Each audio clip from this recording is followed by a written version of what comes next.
K Plus News Network presents. సమాజంలో అన్ని విధాల వెనకబడిన నాయి బ్రాహ్మణుల అభివృద్ధికి నూతనంగా ఎన్నికైన కార్యవర్గం కృషి. నాయి బ్రాహ్మణుల ప్రతినిధి పత్తూరు గురుస్వామి ఆధ్వర్యంలో కళాకారుల సంఘం నూతన వర్గాన్ని ఎన్నుకున్నారు. ఈ సందర్భంగా సంఘం ప్రతినిధులు మీడియాతో మాట్లాడుతూ నాయి బ్రాహ్మణులు బీసీలుగా ఉన్నప్పటికీ తరతరాలుగా అభివృద్ధికి నోచుకోవడం లేదన్నారు. వారి హక్కుల సాధనతో పాటు ప్రభుత్వ ప్రయోజనాలను పొందేలా నూతన కార్యవర్గం కృషి చేస్తుందని ఆశాభావం వ్యక్తం చేశారు. పింఛన్లు, స్థలాలు చాలా కాలం నుంచి పెండింగ్లో ఉండడంతో పాటు ఇతర అనేక సమస్యలు పరిష్కారానికి నోచుకోలేదన్నారు. ఈ క్రమంలో కడప ఎమ్మెల్యే మాధవిరెడ్డి, టీడీపీ జిల్లా అధ్యక్షులు శ్రీనివాసరెడ్డిల తోడ్పాటుతో నాయి బ్రాహ్మణుల సమస్యల పరిష్కారంతో పాటు వారు అన్ని విధాల అభివృద్ధి పథంలో పయనించగలరని తెలియజేశారు. నూతన కార్యవర్గ సభ్యులు మాట్లాడుతూ తమను ఎన్నుకున్నందుకు కృతజ్ఞతలు తెలియజేస్తూ తమ సామాజిక వర్గ అభ్యున్నతికి అన్ని విధాల కృషి చేస్తామని తెలియజేశారు. ఈ కార్యక్రమంలో నాయి బ్రాహ్మణ సంక్షేమ సంఘ నాయకులు రామగోపాల్, రంగయ్య, చిన్న సుబ్బరాయుడు తదితరులు పాల్గొన్నారు.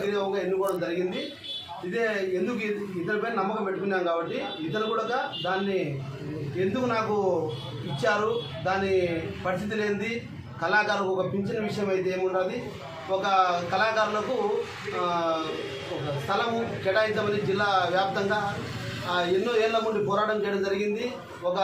దాదాపు ఒక 17-20 లక్షల దాకా ఖర్చు చేయడం జరిగింది. కానీ 2-3 మీటింగ్లు కూడా చేయడం జరిగింది.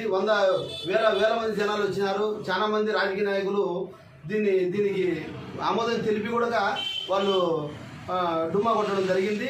ఇప్పుడు మా తెలుగుదేశం పార్టీ తరఫు నుంచి మా శ్రీనివాసరెడ్డి గారు, ఎమ్మెల్యే మాధవరెడ్డి మేడం గారు ఇప్పుడు మాకు గెలవడం జరిగింది.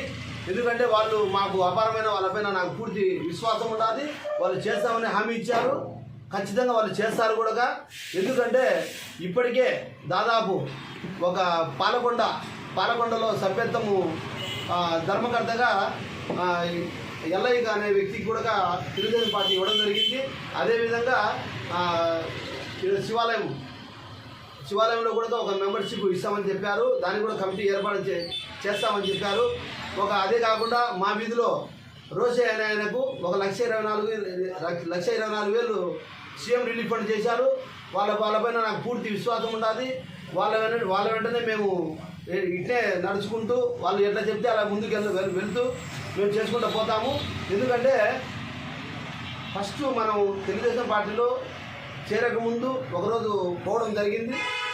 సారు మీకు ఏం కావాలో చెప్పండి, మీ విషయాల్లో ఎప్పుడైనా సరే ఏ అర్ధరాత్రైనా సరే మేము ఒక కుటుంబ సభ్యునిగా నేను ఎప్పుడైనా కానీ మీకు అందుబాటులో ఉంటాను అని చెప్పింది మేడం.